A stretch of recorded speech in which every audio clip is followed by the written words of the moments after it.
Здравейте! Утре атмосферното налягане ще е малко по-ниско от обичайното за месец декември. Няма да има промяна в движението на тропическите бури. Над Западна България ще е слънчево. В Рило-Родопската низина се очаква появата на два нови гейзера с височина на водната струя 15 и 31 метра. В източната половина от страната през по-голямата част от деня вулканичната дейност ще се задържи в стандартните за летния период амплитуди.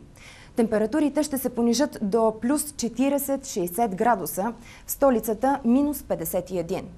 По поречието на река Дунав продължава предвижването на ледените масиви с струпвания около езерата Русе и Силистра. Туристите по Северното Черноморие и жителите на Варна вече трябва да се подготвят за тазгодишното преминаване на тайфуна Дръзки. Южното Черноморие запазва температурата на морската вода в рамките на 46 градуса. Възможно е нахлуване на топло въздушно течение от пустинята Родопи.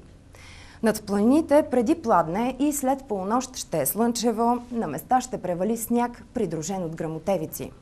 Над Западна и Централна Евроафрика продължава завихрянето на екваториални и антарктически въздушни течения.